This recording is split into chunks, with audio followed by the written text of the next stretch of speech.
Dries Basari adalah seorang pria yang penuh semangat walaupun kehidupannya serba pas-pasan. Pada suatu hari, Dries mengikuti sebuah wawancara untuk menjadi perawat seseorang yang bernama Philippe Pozzo. Philippe ini menderita kelumpuhan, namun ia juga adalah orang yang kaya raya. Berbeda dengan calon perawat lain, ternyata alasan Dries ikut wawancara di situ bukanlah untuk jadi perawatnya si Philippe, tapi biar dapat tanda tangan bukti kehadirannya di wawancara, agar si Dries ini bisa mencairkan dana bantuan dari pemerintah. Di tengah wawancara, Dries sampai berdebat sama Philippe dan saling beradu pengetahuan tentang musik. Ia juga merayu asisten cantik Philippe yang bernama Magali. Melihat semua kelakuan Dries yang ngeselin, tadinya Philippe berencana buat nolak si Dries, tapi karena kasihan, Philippe akhirnya berjanji besok ia akan menandatangani surat wawancaranya si Dries. Selesai wawancara, Dries yang mau pulang, di situ dia mengambil salah satu telur hias di rumah Philippe. Setelah itu, Dries pun lalu pulang ke rumah kecilnya yang sangat sesak karena ia tinggal bersama dengan banyak adik-adiknya.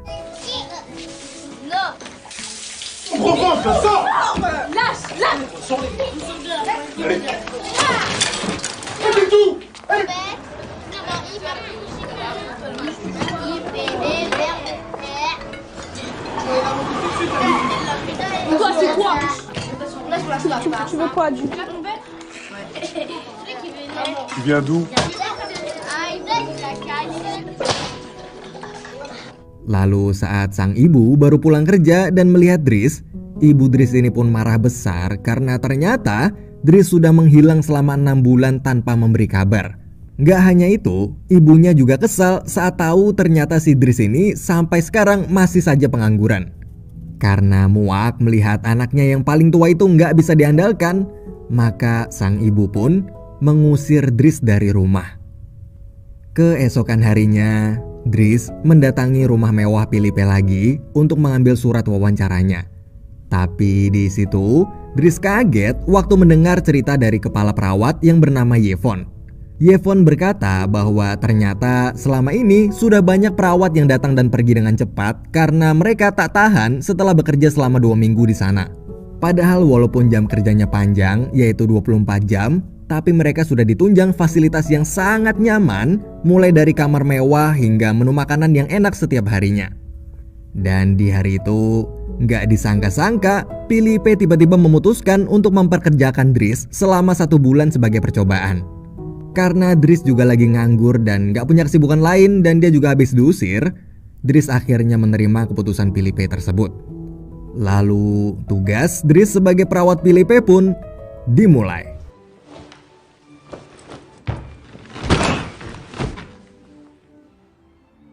Quoi? Di hari pertamanya sebagai perawat, Dries seringkali membuat kesalahan mulai dari ketiduran saat memijat Philippe. Oh, debout! Membersihkan kaki Philippe menggunakan sampo, Enfin, écoute, hingga dengan sengaja menumpahkan air panas ke kaki Philippe yang mati rasa karena lumpuh. Mais c'est pas vrai, qu'est-ce que tu fabriques encore? Eh mais en fait vous sentez rien du tout là. Vous avez fini de jouer, non? Non rien, il s'en fout, regarde. Mais arrête, tu vas le brûler! Dan sampailah saat Dries ditugaskan untuk membersihkan pantatnya si Philippe. Di situ Dries langsung emosi dan menolak mengerjakannya sambil bersumpah bahwa seumur hidupnya ia tak akan pernah sudi melakukan hal itu karena merasa jijik. Akhirnya tugas itu pun dikerjakan perawat lain. Kemudian tugas demi tugas Dries terus berlanjut. Moi, du coup, je risque de m'évanouir. Pour vous, vaut mieux vous évanouir. Franchement, à un moment donné, faut...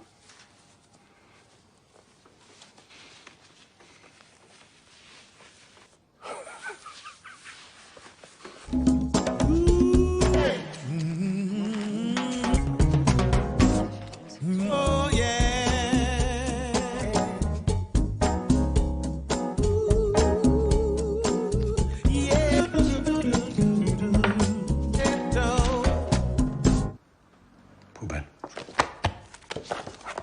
Non, avocat.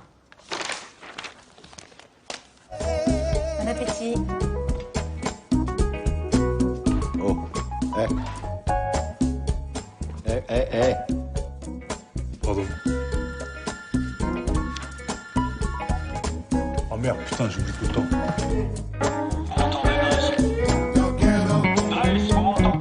Il est presque 9 heures, Philippe vous attend. Keesokan harinya saat Dries akan mengantar Philippe ke sebuah galeri lukisan, ia menolak memakai mobil yang mirip seperti ambulan. Akhirnya Dries memilih mobil lain yang lebih mewah. C'est-à-dire que malheureusement... C'est-à-dire le verre, moi,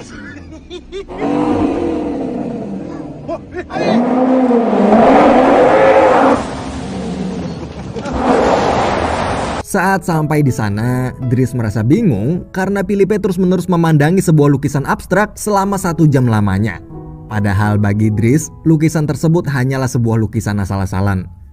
Setelah melihat lukisan itu dengan sangat lama, Philippe lalu berniat untuk membeli lukisan asal-asalan tersebut dengan harga 41.000 euro atau sekitar 700 juta rupiah.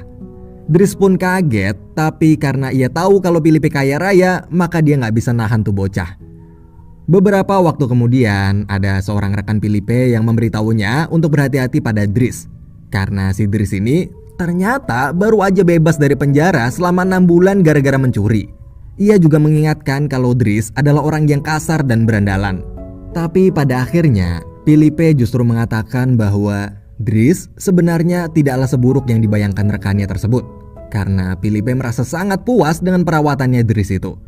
Philippe juga menceritakan salah satu kelebihan Dries adalah ia pintar menghibur orang dengan cara yang nggak disangka-sangka. Keesokan harinya, Dries menemukan rahasia Philippe yang membuatnya cukup kaget. Karena ternyata selama ini Philippe suka mengirim surat pada seorang wanita yang bernama Eleanor. Dan sejak saat itu, Dries jadi sangat penasaran dengan hubungan spesialnya si Philippe dan Eleanor tersebut. Beberapa waktu kemudian, Dries melihat Philippe yang sesak nafas serta demam karena efek samping pengobatannya.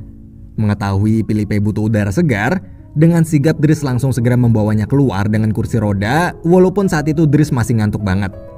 Gak lama setelah itu, Dries ngajak Philippe berkeliling kota Paris untuk menikmati pemandangan indah sebelum matahari terbit. Saat sedang berkeliling di sana, Dries lalu memberi Philippe rokok ganja miliknya sebagai pengobatan agar ganja tersebut bisa mengurangi rasa sakit Philippe. Dries di situ akhirnya bertanya tentang bagaimana hubungan cintanya Philippe dan Eleanor. Karena dia bingung bagaimana caranya si Philippe bisa mesra-mesraan sama cewek padahal seluruh tubuhnya mulai dari bawah leher sampai tumit telah mati rasa dan lumpuh total. Philippe pun menjawab bahwa ternyata selama ini Philippe bisa merasakan sentuhan romantis dari seorang cewek atau terangsang lewat telinganya. Philippe di situ juga bercerita pada Dries tentang kenangan indahnya bersama almarhum istrinya yang bernama Alice. Ia mengatakan kalau Alice adalah seorang wanita yang sangat baik hati. Ia merasa bahagia dengan pernikahan mereka yang sudah berlangsung selama 25 tahun lamanya. Namun Alice yang kehilangan banyak darah saat keguguran akhirnya meninggal dunia. Sejak saat itu, Philippe mengadopsi seorang anak perempuan yang bernama Elisa. Philippe lalu mengatakan kalau sebenarnya bukan penyakit ini yang membuatnya merasa menderita. Namun, yang membuatnya lebih menderita adalah kenyataan bahwa Alice telah pergi untuk selamanya. Philippe juga menceritakan, meskipun ia rutin menjalani pengobatan dengan biaya yang sangat mahal, ia tetap aja diperkirakan hanya bisa hidup sampai di usia 70 tahun. Tak lama kemudian setelah obrolan mereka berdua yang hangat dan akrab, Philippe akhirnya menunjuk Dries sebagai perawat tetapnya karena ia berhasil melewati masa percobaan dengan baik. Namun di saat yang bersamaan, Philippe juga meminta Dries untuk mengembalikan telur hias pemberian Alice yang telah diambil Dries. Ternyata diam-diam si Philippe ini tahu kalau Dries sering mencuri barang-barang di rumahnya. Tapi di situ Dries malah bilang kalau dia nggak tahu soal telur yang dimaksud Philippe. Padahal dalam hati si Dries itu lupa naruh tuh telur di mana. Keesokan harinya Dries menjemput adiknya sepulang sekolah. Tapi di perjalanan ternyata ia mampir terlebih dahulu ke kantor polisi karena salah satu adik Dries terseret kasus ganja. Untungnya adik laki-laki Dries yang bernama Adama ini dibebaskan karena masih di bawah umur. Di rumah Philippe, Dries melihat Philippe yang sedang menulis sebuah puisi untuk Eleanor dengan bantuan Megeli. Dries pun lalu meledeknya karena puisi itu isinya cuma rayuan-rayuan gombal aja. Tapi di situ Dries kaget saat mengetahui kalau Philippe selama ini belum pernah bertemu dengan Eleonor. Padahal mereka berdua udah pacaran selama 6 bulan. Karena kesel sama hubungan mereka berdua yang gak jelas, Dries pun langsung nelpon Eleonor yang nomornya ada di surat. Dan setelah dipaksa sama si Dries, akhirnya Philippe berani ngobrol sama si Eleonor. Di situ Philippe juga mengirimkan fotonya pada Eleonor. Beberapa waktu kemudian, saat mereka sedang menonton sebuah opera, Dries berusaha membuat Philippe pede dengan berkata bahwa Philippe itu sebenarnya gak perlu minder sama kekurangan fisiknya, karena zaman sekarang cewek lebih suka pria tajir daripada yang sempurna secara fisik. Momen kebersamaan mereka berdua itu pun terasa sangat dekat dan hangat. Hari demi hari berlalu hingga pada suatu saat Dries mengamuk gara-gara putrinya si Philippe itu nggak sopan sama Dries. Tapi ternyata sikap nggak ada akhlaknya Elisa ini tak hanya pada Dries saja, namun juga pada seluruh pelayan Philippe di rumah tersebut. Dries lalu meminta izin Philippe untuk menampar putrinya itu biar dia dapat pelajaran dan mau berubah. Namun Philippe melarang Dries karena ia merasa nggak tega. Karena kesal melihat sikap Philippe yang terlalu memanjakan putrinya itu pun, Dries langsung pergi ke kamar dengan perasaan yang sangat kesal. Tak lama kemudian, Dries terlihat sedang melukis sebuah lukisan abstrak yang dulu ia anggap aneh. Di sisi lain, berkat dorongan dari Dries, Philippe kini mulai berani menegur putrinya agar bersikap lebih sopan pada orang lain. Setelah itu, Dries kembali menjalankan rutinitasnya sebagai perawat Philippe. Tapi ada yang beda nih guys. Jika sebelumnya Dries melakukan tugas dengan serius dan tegang, kini ia menjalankan tugasnya tersebut dengan lebih santai dan enjoy. Seakan-akan merawat Philippe itu telah menjadi hiburan tersendiri bagi si Dries. Seiring berjalannya waktu, hubungan Dries dan Philippe pun semakin akrab. C'est toi qui as fait ça. Je dis pas que je le mettrai. Faut voir. À votre avis, on peut en tirer combien? J'adore. Je peux pas, là, c'est pas possible, là.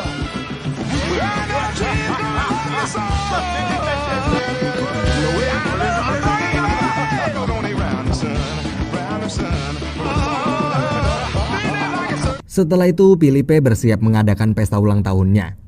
Tapi sebelum hari tersebut tiba, Philippe mengatakan pada Dries bahwa ia bosan dengan sikap keluarganya yang memperlakukan dia seperti orang sekarat.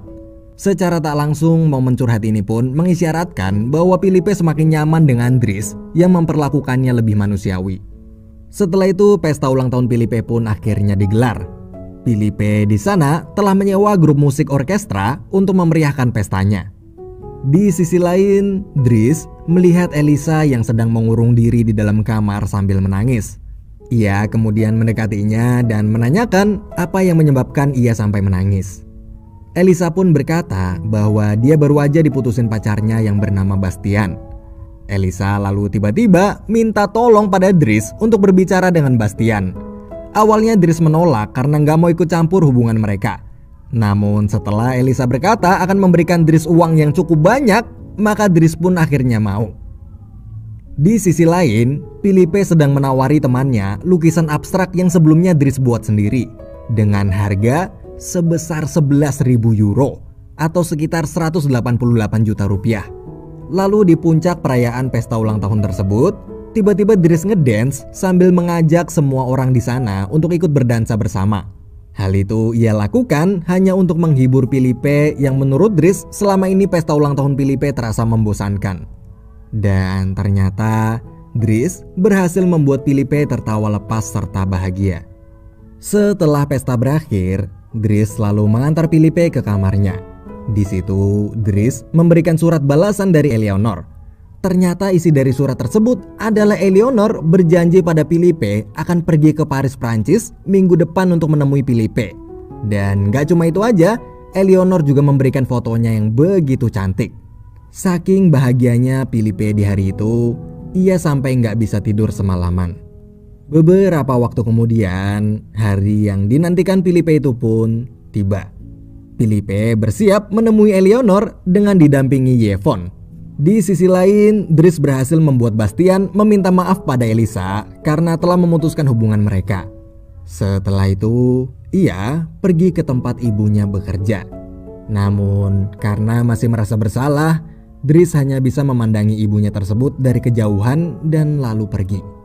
Di sisi lain, Philippe yang sedang menunggu Eleanor di situ, ia pun merasa gugup karena takut Eleanor akan kecewa saat melihat kondisi Philippe yang lumpuh. Akhirnya, karena rasa gugup Philippe yang sudah tak tertahankan lagi, ia pun memutuskan untuk pergi dari sana. Namun sayangnya saat Philippe berwajah keluar, ia nggak sengaja berpapasan dengan Eleanor. Tapi Philippe nggak sadar kalau ternyata wanita cantik dan elegan yang sedang lewat di sebelahnya itu adalah Eleanor. Hari demi hari pun berlalu. Philippe terus-menerus berusaha melupakan Eleanor. Sampai pada suatu hari, ia mengajak Dries untuk ikut bersamanya menaiki pesawat pribadi Philippe.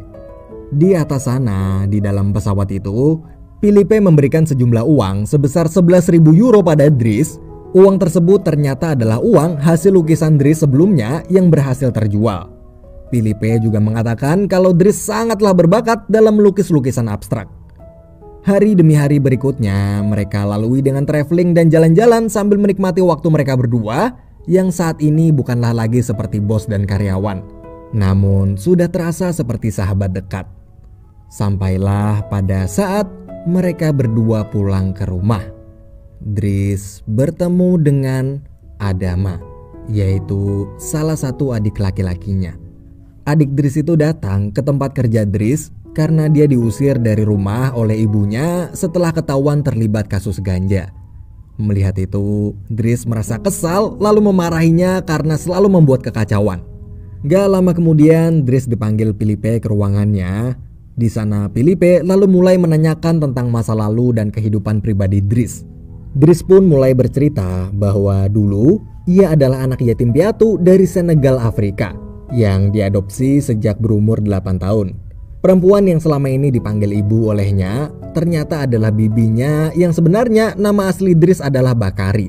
Sedangkan adiknya yaitu si Adama juga adalah seorang anak yang lahir tanpa ayah. Karena dulu bibi atau yang Bakari telah anggap sebagai ibu kandungnya sendiri itu seringkali pulang malam dan tiba-tiba hamil. Mendengar kisah masa lalu Dries yang kelam tersebut, perasaan Philippe pun jadi campur aduk. Karena selama ini Dries di mata Philippe yang selalu terlihat bahagia, ternyata mempunyai kisah yang menyedihkan. Philippe lalu menyuruhnya untuk berhenti menjadi perawat agar ia bisa fokus memperbaiki masalah pribadi keluarga Dries terlebih dahulu, supaya ia bisa bekerja dengan lebih tenang. Alasan lain kenapa Philippe memberhentikan Dries adalah karena ia menginginkan Dries bisa lebih sukses bekerja di tempat lain dan tak selamanya hanya menjadi seorang perawat. Philippe juga berkata bahwa perawatan yang Dries lakukan selama ini sangatlah memuaskan. Sebenarnya ia nggak rela kalau Dries harus pergi, namun di malam itu sebagai seorang sahabat, ia melakukannya demi kebaikan Dries. Pagi hari saat Dries akan pergi dari rumah Philippe, semua perawat di sana pun merasa sedih karena kehadiran Dries di rumah Philippe tersebut selama ini telah membawa kebahagiaan dan keceriaan. Akhirnya mereka semua pun berpisah. Dries dan adiknya Adama lalu pergi dari rumah Philippe. Di perjalanan pulang itu, mereka berniat untuk menjemput ibunya yang baru aja pulang kerja. Di situ Dries dan Adama lalu tertunduk meminta maaf pada sang ibu dan segera membantu membawakan tas ibunya. Semarah apapun sang ibu yang telah mengusir kedua anaknya itu, namun tetap saja sang ibu akan memaafkan Dries serta Adama. Kemudian mereka bertiga pun berjalan bersama pulang ke rumah.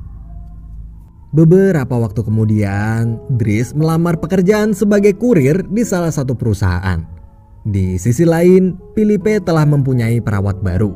Namun perawatnya yang sekarang itu gak seperti Dries yang merawat Philippe dengan penuh canda tawa. Kini Philippe terlihat lebih sering diam, seakan dirinya gak nyaman dan gak ada seorang pun yang menghiburnya seperti dulu. Hingga pada malam hari, Philippe mengalami sesak nafas sampai si perawat berusaha untuk menolong, tapi Philippe gak mau. Akhirnya Yvonne memutuskan untuk menemui Dries agar bisa merawat Philippe kembali seperti dulu. Esok hari, Dries datang ke rumah Philippe untuk melihat keadaannya. Melihat Dries yang kembali lagi itu pun, Felipe merasa bahagia sekaligus sedih. Tapi di situ Dries langsung mencairkan suasana dengan meledek penampilan Felipe yang sekarang ditumbuhi jenggot dan kumis yang begitu lebat. Hal tersebut pun seketika membuat momen kedua sahabat itu bernostalgia seperti dulu. Beberapa waktu kemudian, Dries mengajak Felipe pergi ke suatu tempat. Di perjalanan, Dries dengan cepat memacu mobilnya hingga mereka berdua ditangkap polisi karena kebut-kebutan. Tapi di situ, Dries nggak kehabisan akal. Ia malah memanfaatkan Felipe dengan mengatakan pada para polisi di sana bahwa Felipe sedang membutuhkan pertolongan cepat karena struknya kambuh. Akhirnya, para polisi pun nggak jadi menilang mereka, tapi justru malah mengawal mereka berdua ke rumah sakit. Saat tiba di tujuan dan saat para polisi itu sudah pergi, Dries lalu mengajak Felipe pergi ke tempat yang sangat jauh untuk menghabiskan waktu mereka bersama sebagai sepasang sahabat. Ternyata Dries membawa Felipe ke sebuah pantai untuk mencari udara segar dan menikmati indahnya alam yang sudah lama tak Felipe rasakan selama berada di rumah mewahnya.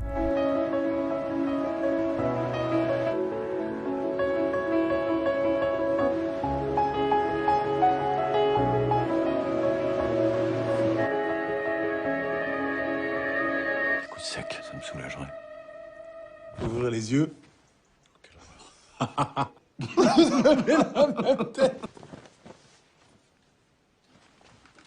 non, non. Ah non, ça se... Colère. Gros colère, Philippe. Keesokan harinya, Dries mengajak Felipe pergi makan siang di sebuah restoran. Tapi baru aja Dries duduk di depan Felipe, ia di situ langsung mengatakan bahwa dirinya harus segera pergi karena ada sebuah urusan penting. Sebelum pergi, Dries lalu memberikan telur yang dulu sempat ia curi dari rumah Felipe. Kemudian Dries mengatakan pada Felipe bahwa sebentar lagi ada orang spesial yang akan datang. Setelah itu Dries pun langsung pergi meninggalkan Felipe sendirian di sana begitu aja. Kepergian Dries yang gak disangka-sangka tersebut membuat Felipe sangat bingung sekaligus gugup karena dia gak tahu siapa orang spesial yang Dries maksud. Tak lama setelah Dries pergi, tiba-tiba muncul seorang wanita yang sangat cantik datang lalu duduk di depan Felipe. Ternyata wanita tersebut adalah Eleonor. Diam-diam, Dries sudah merencanakan pertemuan Felipe dan Eleonor itu. Karena sebenarnya Dries tahu kalau Felipe masih menyimpan perasaan pada Eleonor.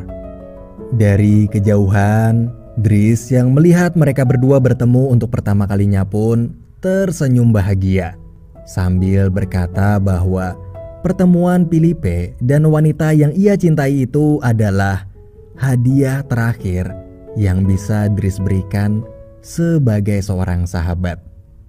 Dan film pun berakhir.